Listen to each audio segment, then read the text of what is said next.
WCNC Charlotte.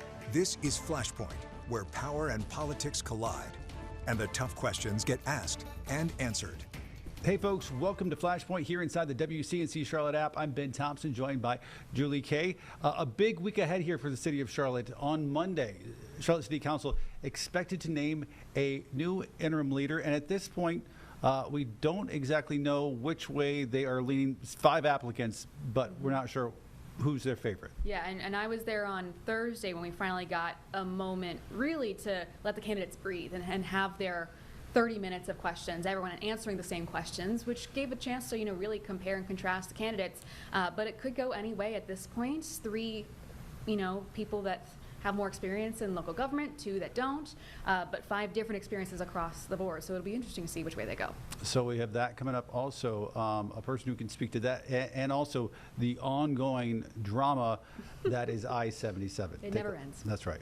Joining us now is Ed Driggs. He represents the fine people of District 7 in South Charlotte, also chair of the Transportation Planning and Development Committee. Council member, thanks for coming on. We appreciate it. Good to be here. Thank you. All right, so first things first, we're going to be getting a new mayor this week, a new interim mayor who's going to serve for the next 18 months.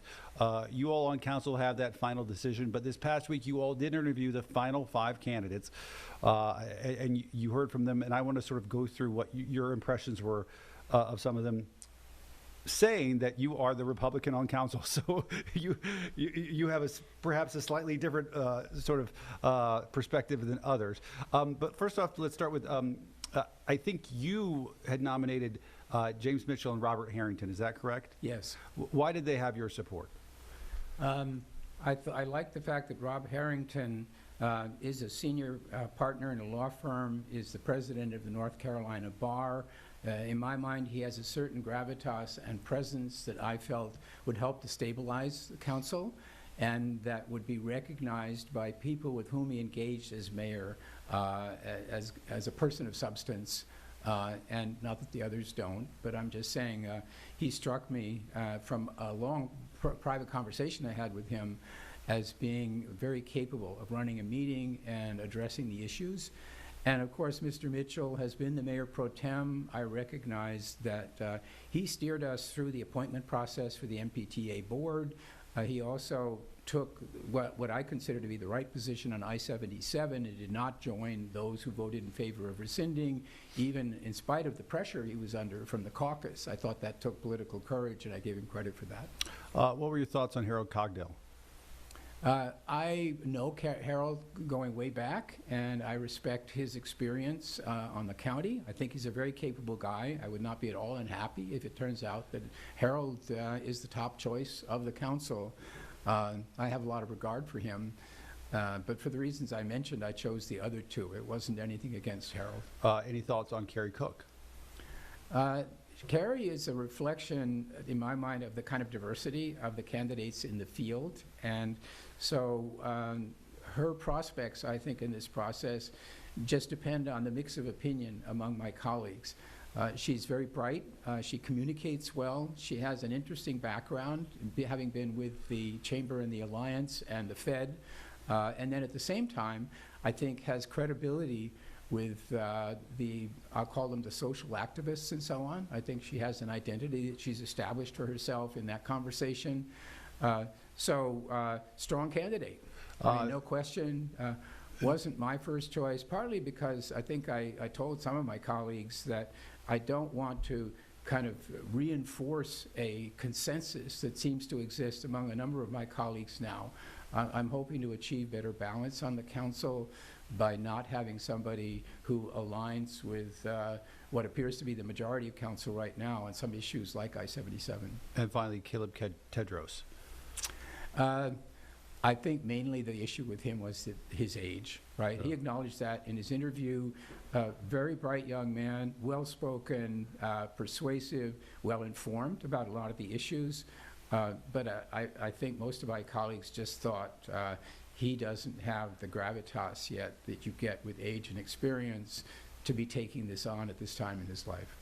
And I want to get into a bit of the process of the process of the process, how we decided we were going to get to these 5 final interviews first. But just from your perspective, I think we started with 114 applicants, and in a matter of a week and a half got down to 5. How was that process for you, and how are you feeling about how the process ended up?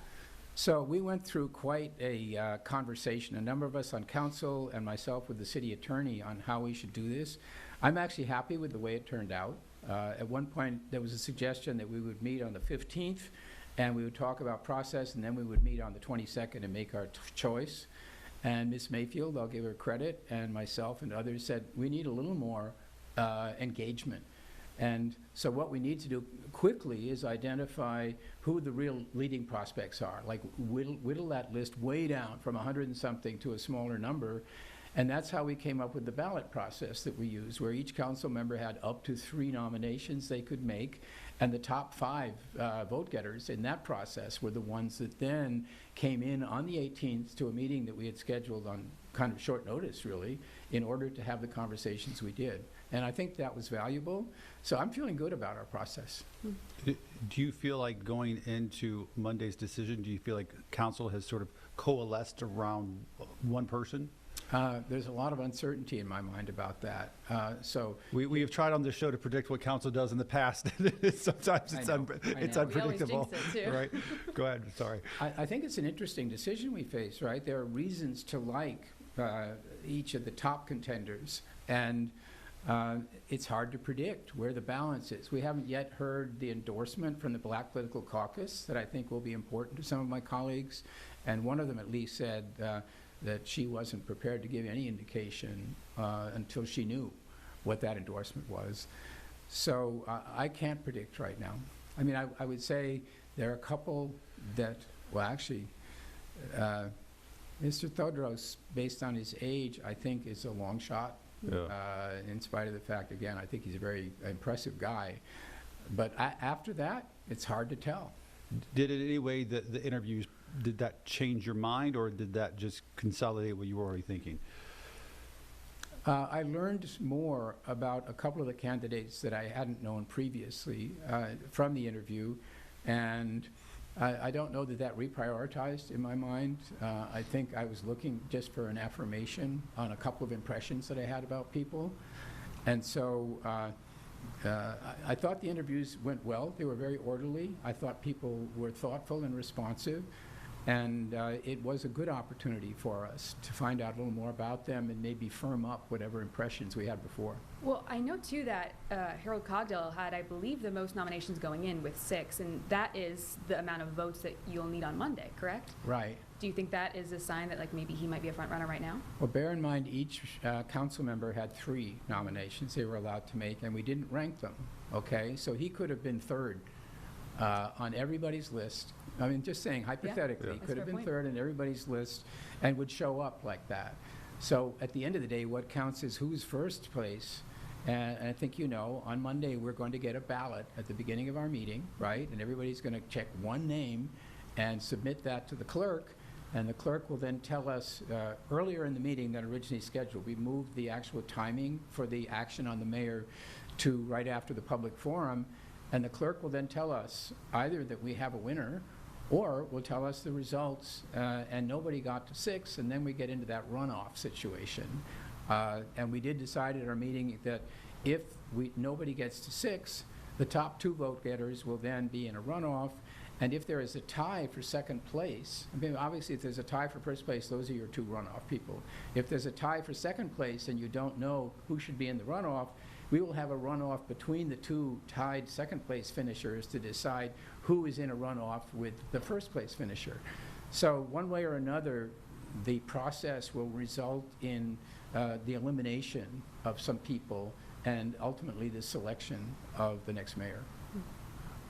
Talk to me about some of the things that this interim mayor is going to face. We'll get to I-77 here in just a second, but there's a number of big issues that this person is going to have to help the city sort of manage through over the next year and a half.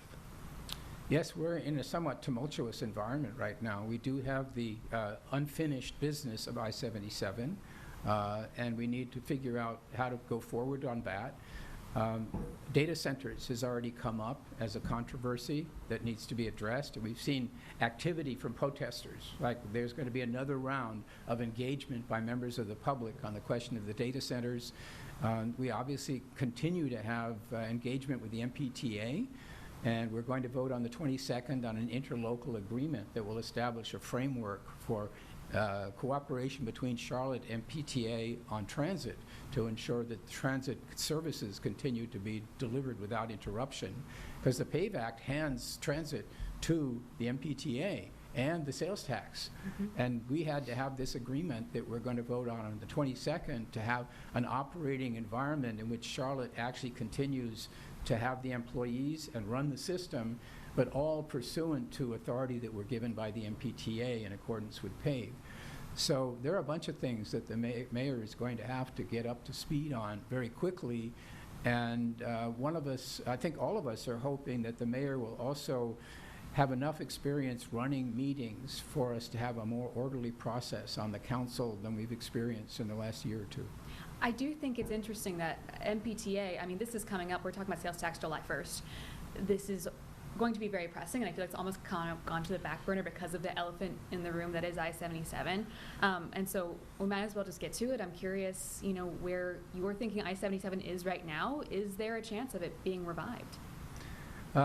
I haven't given up hope, and I look at this draft bill that we discussed at CRTPO by Senator Sawyer, which had a couple of provisions in it that seemed almost contradictory. To me, it was a little bit of a carrot and a stick, in the sense that she proposed that the municipalities that had voted in favor of rescinding be held responsible for the costs that were incurred, and therefore be billed for the costs, totaling about $60 million.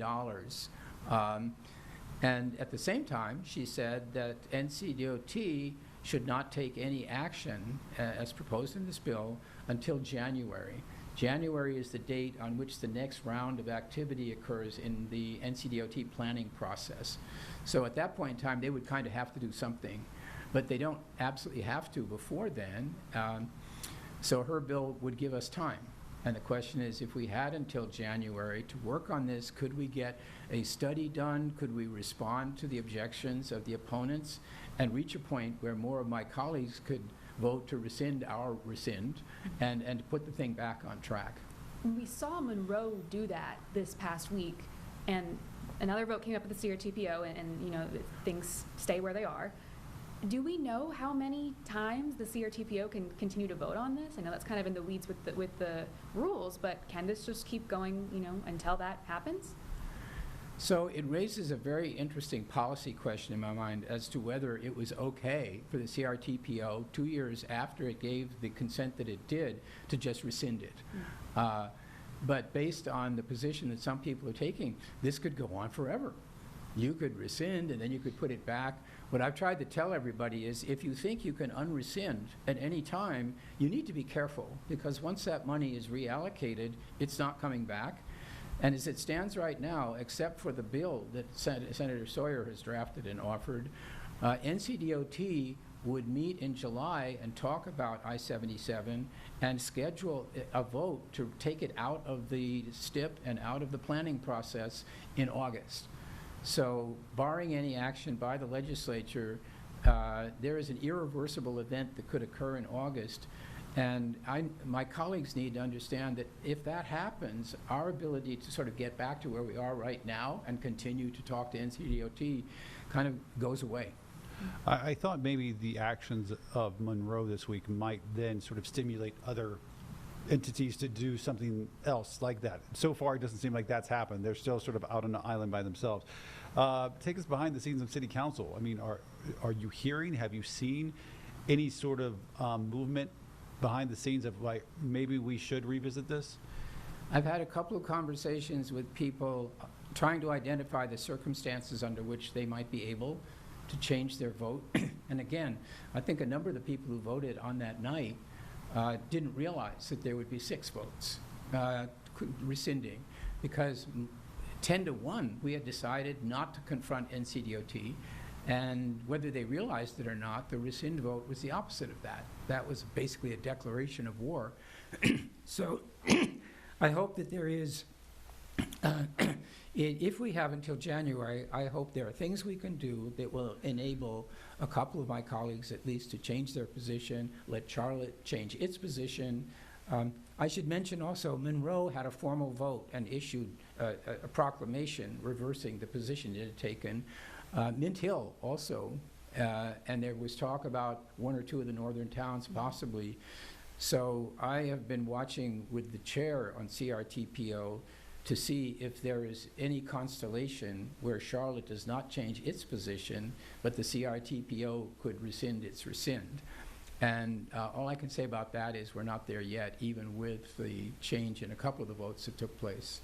Going back to that legislative proposal that would require Charlotte and other municipalities to pay back that $60 million if they voted no, there's also the element of withholding Powell funds and other NCDOT funding. Monroe was saying, while I was at that meeting, that for road projects for them, we're talking $100 million, $30 million in airport projects. Do we have any idea at this point of like the other portion of money that Charlotte might be missing out on if this were to happen? The other portion being? From like Powell bills or any other, like withholding funds until that money is paid back. Has that conversation even begun? Essentially what the, as I understand the bill, what it says is you're going to be charged, those municipalities that voted to rescind will be handed an invoice for their share of this 60 million plus in costs that were incurred.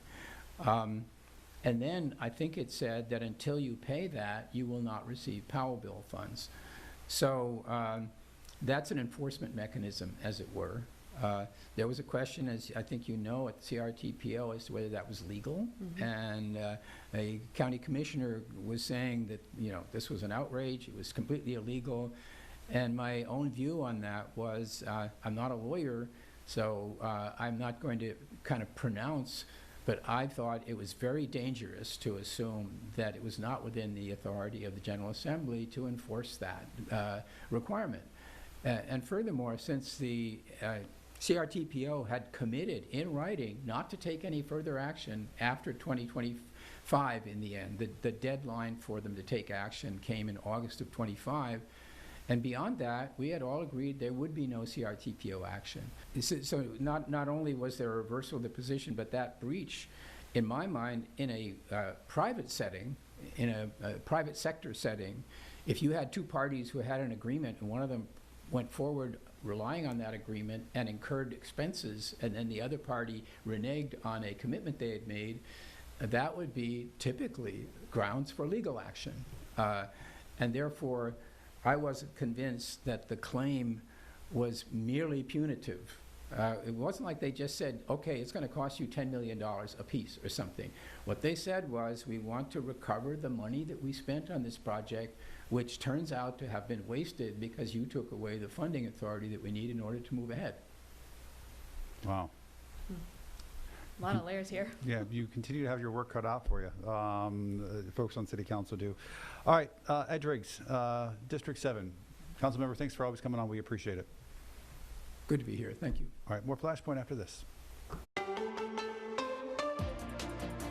Welcome back to Flashpoint. Of course, we spent a lot of time talking about the 5 mayoral candidates. Monday, council is going to make a decision, hopefully, via the ballot method. Yes. Ben, you got a chance to talk to one of them Friday morning. Yeah, that's right. Robert Harrington. Probably, I guess you would argue, the lesser known name on the list of 5. Still a very accomplished attorney. But wanted to hear from him, his thoughts on taking on what would be a pretty big new job, at least for the next 18 months. Take a listen. Joining us right now is one of them, Attorney Robert Harrington. Robert, thanks for coming on. We do appreciate it. Yeah. Absolutely. Thanks for having me. So my question, and I mean this in a good way, but when you look at the list, a lot of these other people either have been on City Council, they're on City Council, they're in the General Assembly. You're not, you know, in that same category. You have a big, long, impressive career in law, but how did you end up on this list? Well, I think it's a unique time. I mean, we're in a time of transition with Mayor Lyle's retirement, and I think this is a time for someone with my background to come in, lend some calm, some structure, help the council move through this period of 18 months. And I think a lot of the things that I've done in my, in my background that you've alluded to can help in that process. I have led some large and complex organizations, and I think those skills could be brought to bear here. So I've decided, after having not been in politics and not seeking elected office, this would be a good time for me to contribute to a city that I care deeply about. Now, yesterday you did speak about affordable housing and how important that is here in the Queen City. Is that your #1 priority, or what is your priority? Yeah, I'd say affordable housing. I know there will be a bond referendum on the ballot in November, and I think we need to dive into leadership on that.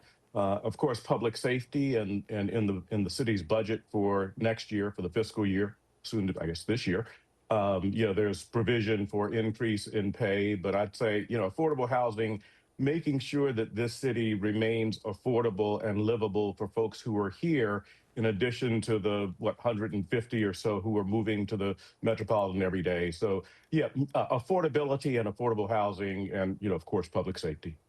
I've talked to several city council members about this point, and I know, as you know, they're all adamant that they want somebody who's going to go into this job who does not want the job, and is not going to use it as a springboard. And I know all the candidates have said they're not going to do that. Sure. But let's just say, devil's advocate, you go in and you're really effective, you're good at the job, you run the meetings well, and you like it. Why wouldn't you want to run next year? Well, I think we've all pledged that we will not run next year, and I think making that very clear is important in gaining trust of the council and gaining trust of the community. And so that was one of the stipulations going in, and I absolutely intend to adhere to it, because I think that's just important to trust. All right, so we know that there's, a lot that separates you from the other candidates, but what do you think really stands out that separates you from these other candidates?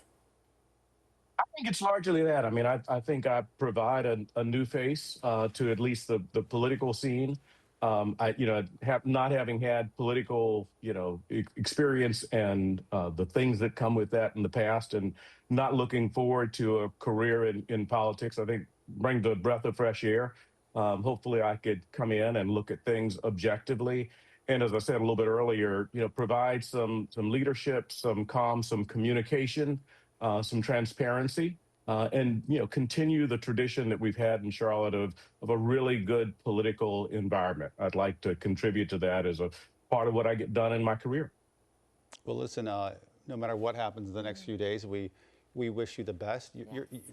Who knows? You and your family might actually be grateful if it doesn't happen your way. Come on, you might go back to a nice, normal, quiet existence, or you might end up come Monday night with a lot new responsibilities on your hands. Either way, we wish you the best. I appreciate it, and I really am looking forward to serving. I think this is a good opportunity for us, and a great opportunity for the city, and I look forward to contributing. So that was Harrington. He'll be up against State Senator Caleb Tedros, yep, current Mayor Pro Tem James Mitchell, Carrie Cook, who's an executive for the Fed, yep, Bank, yep, and Harold Cogdell, former city councilman. So 5 very different candidates. It'll be really interesting to see which way they go. Which way they go. Yeah. All right. So what did we learn in this episode? I hate to say it, I-77 is always going to be top of mind. That's what I spent a lot of the past week working on. I was there in Monroe as they had that vote. I think my biggest takeaway is, of course, Councilman Driggs is in this really interesting position as the only Republican, but also as the CRTPO representative for the city of Charlotte. So he's in this really unique crossroads. That wasn't a road joke, but yep, it kind of. But it is what it is. What it meant to be. But the fact that he thinks it's possible that it's not dead. We keep reporting, revive the project. He seems to have more hope that there's something to be done here. Yeah. I'll lean towards the mayor's race. I think, we're going to have a new mayor in the city this week. And I think sometimes people sort of misunderstand the role of mayor in Charlotte, because it's a little bit different than it is in a lot of other cities across America. Still, that said, it's an important job. That person's sort of the head of our government, at least in a very sort of official sense, even if it's the manager who calls most of the shots. So I'm interested in seeing which one of the 5 is going to come out on top. And it was interesting, to your point, to hear what a Republican had to say about it, because he doesn't really have much of a say either way. Right. None of these are going to be Republicans. They're all 5 going to be Democrats. So his perspective was interesting. So, You know, I've been to a lot of meetings this past week now that I'm sitting here and recounting all of my meetings. I was also there on Thursday for the 30 minutes each, about 3 hours of meeting, yeah. where each candidate came in for 30 minutes. They literally pulled their names out of a hat to see who was going to go first. One of the questions being, what's the biggest problem facing Charlotte? I heard public safety. I heard affordable housing. I mean, you could say anything. It's a big city. There's going to be a bunch of different problems. But I also heard finding somebody to bring the council together. I was going to ask you, did you, the optics of it at least, did there seem to be a person that they gelled with more? No. Okay. And I could be wrong, but I think what's notable about that process, and maybe part of the reason why they chose that process, is they specifically, you could only ask certain questions. Yeah. Now, if we got around the table and everyone got to ask their specific question, then you could ask other ones that they had on the sheet of other Yeah. questions, but no one was allowed to just off the cuff ask. And that maybe was for the point of, you Sure. know, not having too much gelling happening too Yeah. soon. Of course, Mayor Pro Tem Mitchell is the only one who has worked with these people for the last, Yeah. some of them, years now. Yeah. But who knows if that's going to be a pro or con Yeah, it could for go him either at this way point. on this council. All right, well, we will see. We will find out this week. I'm sure we'll talk about that and a lot of other things coming up I next know. week, right here on Flashpoint.